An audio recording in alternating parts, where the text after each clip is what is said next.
Mahina daw si Thunderbox Apex Pro 3000 XL. Ito, napakabigat, 1.5 horsepower na motor. Okay, subukan natin. Patay, ba't ayaw?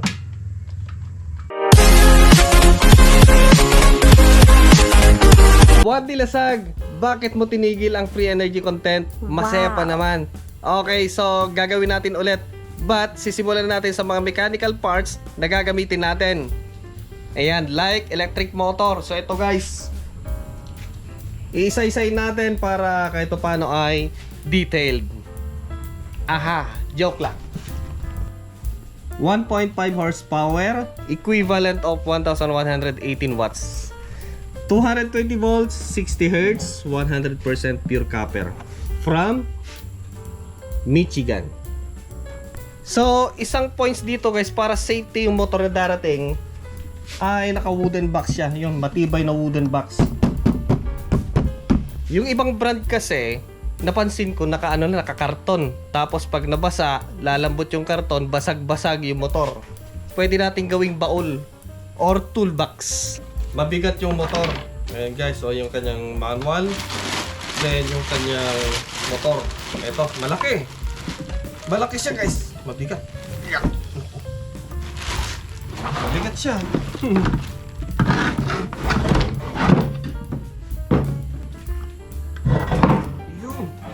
Marami kasing nabibili ngayon sa Shopee na electric motor.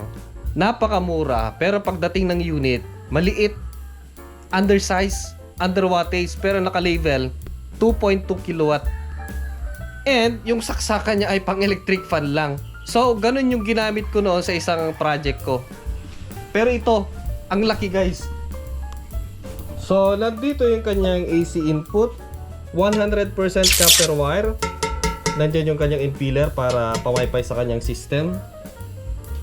Michigan electric motor. 1.5 horsepower, 220 volt AC, 60 Hz, 1780. Equivalent of 9.6 ampere.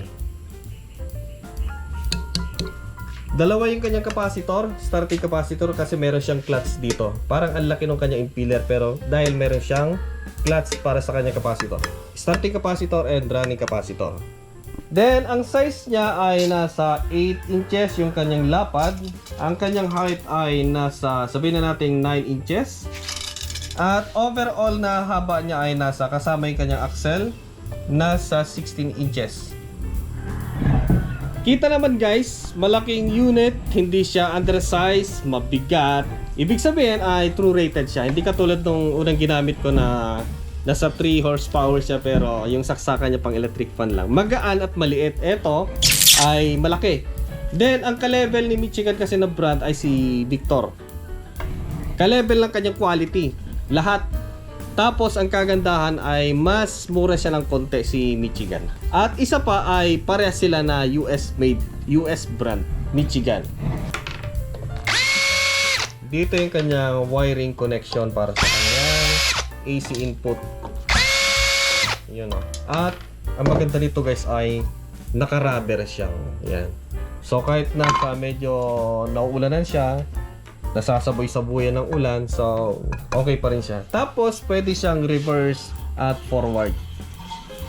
So ito yung kanyang input, line 1, line 2. Kung gusto nating i-reverse, lilipat lang natin dito yan. Parang pag ganon. Yan. Pag reverse, pag forward, ganyan. So ayan guys, meron tayong magnetic switch dito. Subukan natin. Ayun o.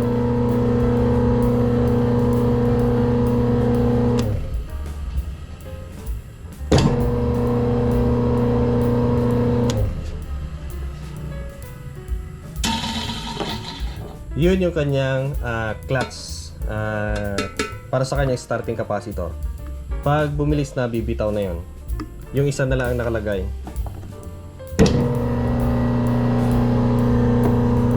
Tingnan natin kung iinit yung kanyang mga bearing end to end, or iinit mismo yung kanyang motor na kahit walang load, talagang napakainit niya. Yan guys, oh, yung kanyang temperature at this time.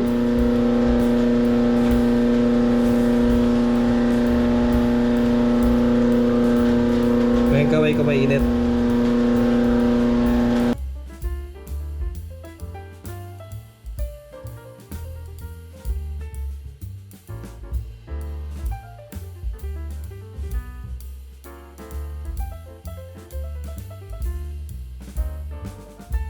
Much later. Tapos, after 3 hours natin, mahigit 3 hours natin na pinapatakbo, ang temperature niya at this time, yung mismong core, ayan, ay nasa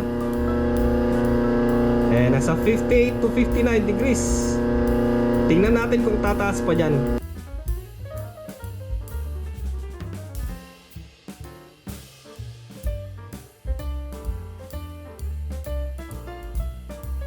Much later. So, at this time guys ay mag-alas 4 na. So, ang temperature niya ay nasa 71, 70. Yung ibang parte niya kasi iba-iba yan guys eh. Lalo sa dulo, 64 lang siya, 62.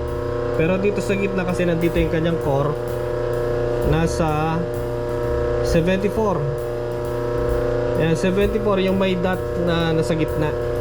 Tapos dito sa kanyang bearing ay nasa 64 lang siya, remain 64. So hindi siya mainit masyado.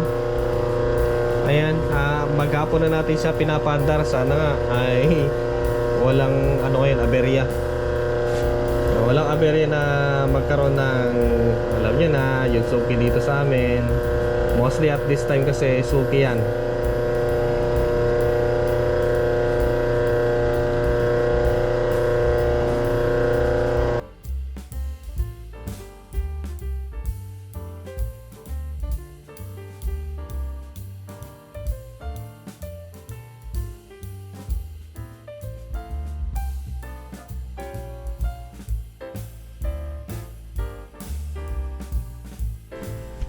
So, eto na guys, nagka-brown out na. So, dito kasi sa amin ay hindi mabuo ang isang araw kung walang blackout. So, ayan, kapapatay lang niya. At talagang mainit pa siya. Yung init niya ay tingnan natin. So, check natin. So, nasa 73, 74. So, remain lang naman siya guys. Tapos, dito sa kanyang bearing side ay nasa 64, 65 lang naman. Hindi siya tumaas. Sa taas ay ganoon din lang naman. 69. Okay, so nasa 72, hindi siya uminit na masyado. At tiwala naman ako sa brand na yan, si Michigan, na talagang pang matagalan, pang bakbakan ng mga electric motor. So hindi pa natin mabubuksan kasi nga mainit pa. Malamang siguro bukas na natin bubuksan yan at titingnan yung loob niya. At hapon na rin.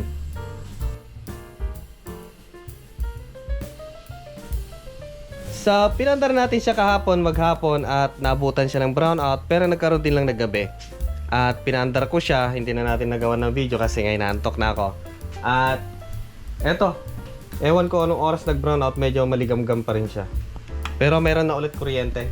Ito ang kagandahan na meron siyang magnetic switch. Yan. Medyo maligamgam pa.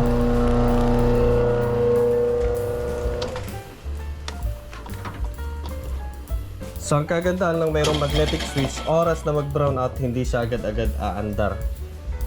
So ngayon ang gagawin natin ay bubuksan natin siya, titingnan natin kung nangitim yung kanyang coil at verify natin kung maganda yung loob niya, kung 100% na copper wire. And one more thing ay gusto ko ring subukan kay Thunderbox kung kaya niya na paandarin yung 1.5 horsepower na motor, at ipakita na rin sa inyo kung kaya niya.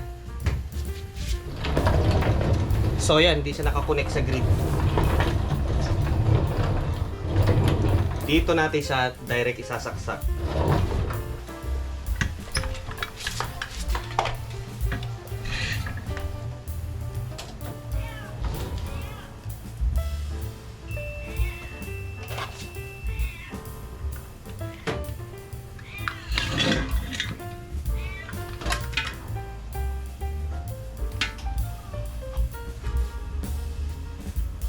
I-check natin kung tutunog yung inverter niya, kung magbibip.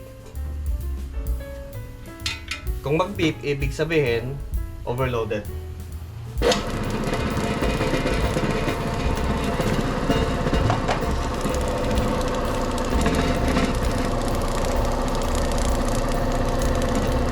It means maning-mani. Super easy. Isa pa.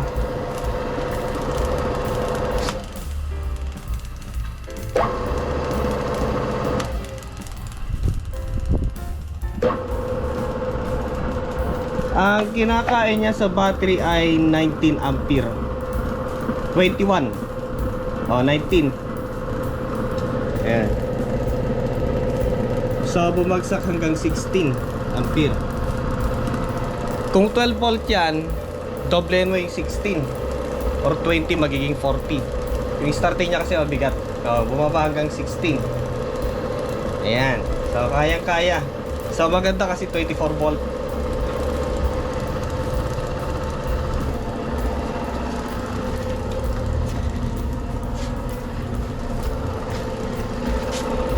So, 1.5 horsepower na electric motor. So, ibig sabihin, yung aircon natin, kayang-kaya niya. Pero dapat supported siya ng solar para hindi maubusan yung battery. Yan o. Isa pa. Hindi ka man lang marinig na tumunog yung kanyang inverter, yung kanyang alarm.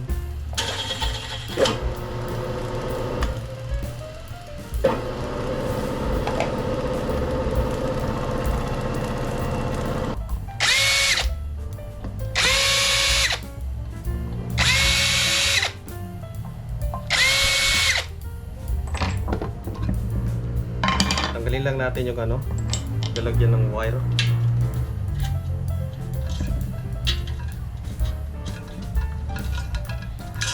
Yan. Yan na.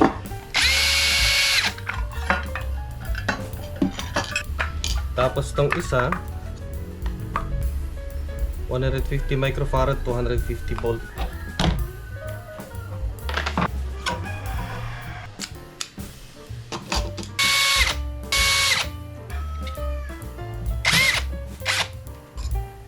So yan yung kanyang switch para sa kanyang capacitor.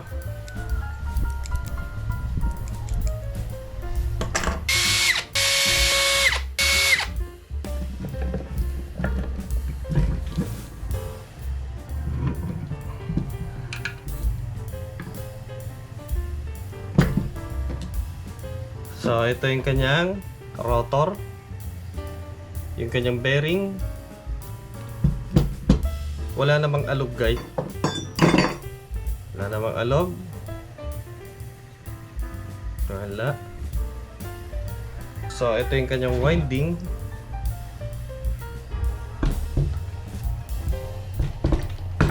So there is only one way to determine kung talagang tanso siya or aluminum. Pero para sa akin, tanso siya guys kasi matigas.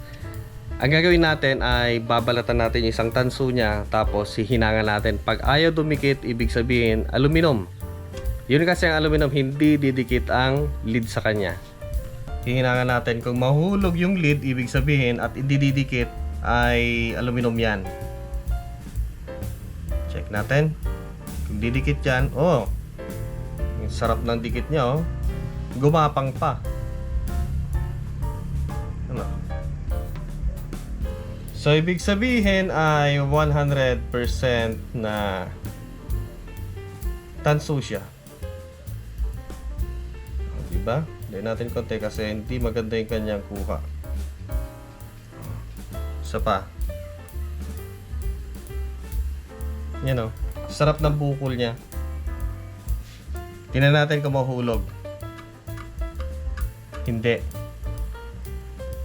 100% safe yung pinambili ninyo kasi nga magandang klase. Yun o. So ang gagawin ko na lang dito, babalutin ko rin lang yon ng paper tape para hindi siya ano, hindi magka-problema kung sakali.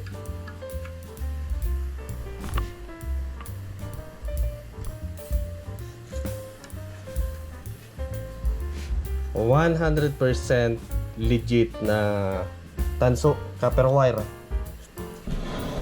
And yung iba kasi magaan.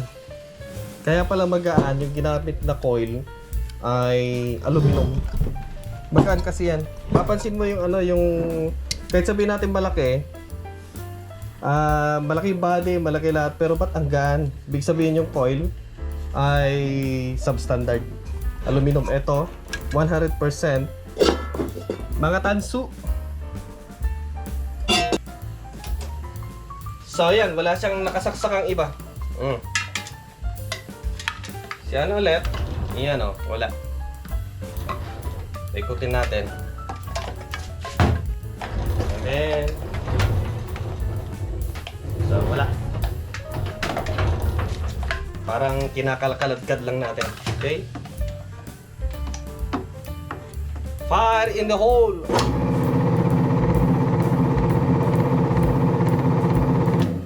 Mas lalo ako napapabili ni Thunderbox. Malakas! Try nga nating apakan yun. Wala kasi tayong pang load test na iba kundi ganito lang. Uha! Malakas pala. Ito pa. Malakas.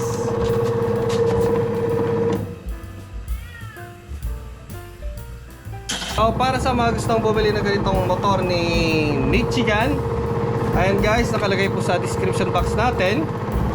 At sa mga gusto rin bumili ng power station ni Thunderbox Apex Pro 3000 XL, available din yung isa, yung 5500, nasa description box. Power station siya, pero pwede siyang maging residential. Malakas, built-in na po yung kanyang battery. Lupit, di ba? Oh.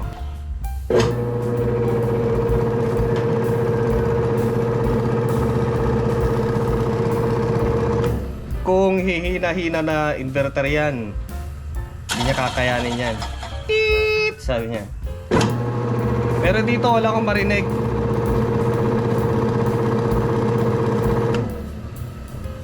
Okay?